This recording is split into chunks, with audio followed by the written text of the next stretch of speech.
Hey everyone! My name is Lucy. Today we are talking about using inclusive design with online learning experiences. Let's get started. Inclusive design, also known as universal design, has become a framework for creating inclusive instruction for all students. In 2015, Sheryl Burgstahler stated that inclusive design means instructors plan for students with diverse abilities, ensuring equitable learning opportunities for everyone, not just the typical student. Inclusively designed courses are welcoming, accessible, and usable by all students. Why inclusive design? Over 26 million Americans have at least one disability. Secondly, Sheryl Burgstahler found that universal design improves access and usability for all learners, including those without disabilities. Lastly, it creates equity by providing the necessary resources for everyone to achieve the same results. Let's talk more about equity. In 2016, Angus Maguire illustrated a graphic to show others what equity means. Do you notice that the equity graphic on the right shows that all humans, regardless of height, are at the same viewpoint? In accessible design, this would look like structuring documents by heading to allow them to be readable by a screen reader.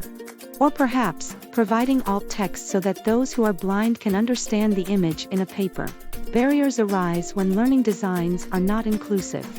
We've given a few examples like using alt text and structured documents.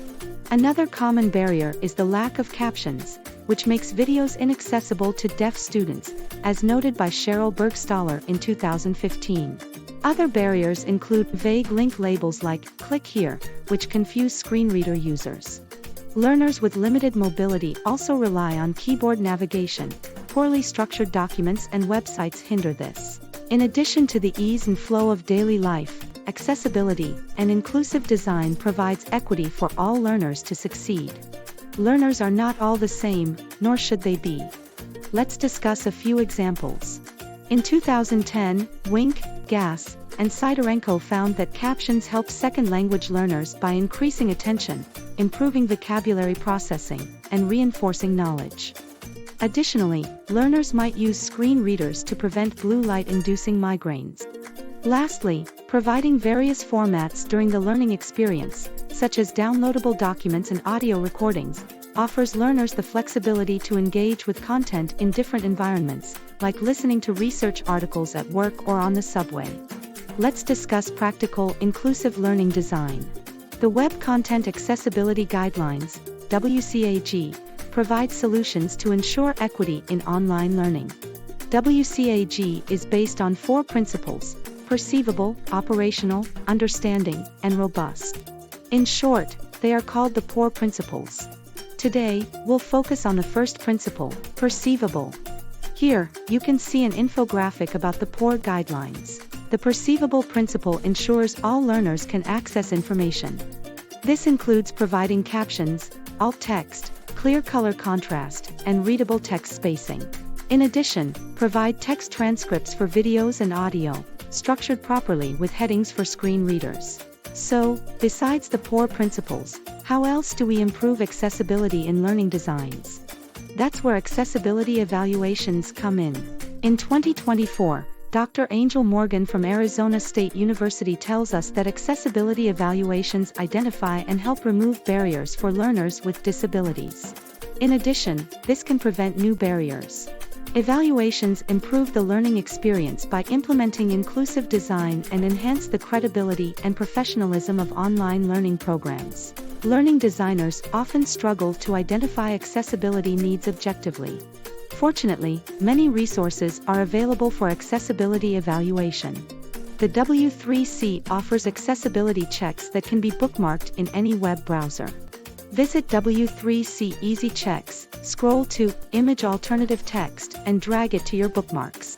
Then, click the bookmark on any website to check alt text for images automatically.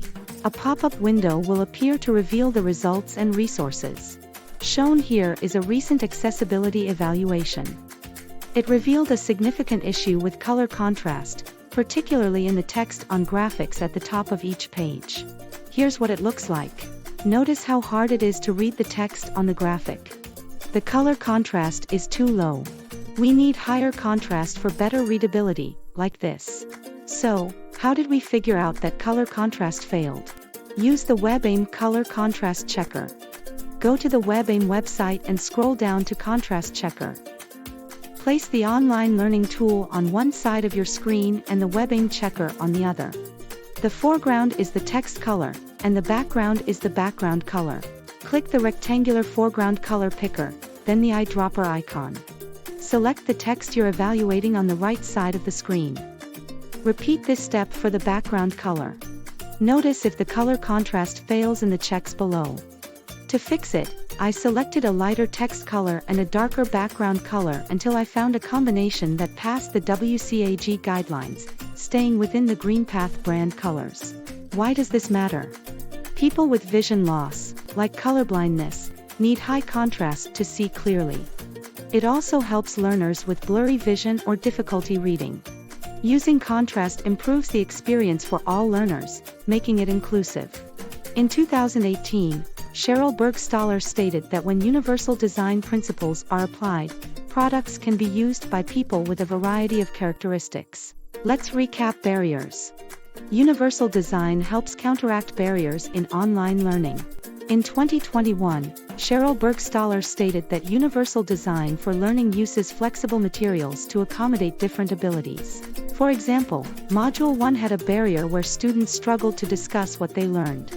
We addressed this by integrating UDL Checkpoint 3.4, which maximizes transfer and generalization. We highlighted patterns to draw learners' attention and cognitive resources to content. Addressing this barrier can significantly improve information retention. Without it, learners may disengage, reducing the effectiveness of the online learning experience and leading to lower retention, volunteer participation rates, and overall understanding.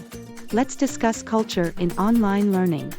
In 2021, Jeremiln stated that culturally responsive pedagogy integrates students' cultures to enhance learning. Combining this and UDL informs instructional design. For example, adding a translate button helps non-native English speakers. Diversifying the curriculum with global resources ensures representation. Additionally, choose tools compatible with learners' tech support, pedagogical needs, and geographical availability. To foster peer interaction and growth, use group projects with small assignments to encourage collaboration.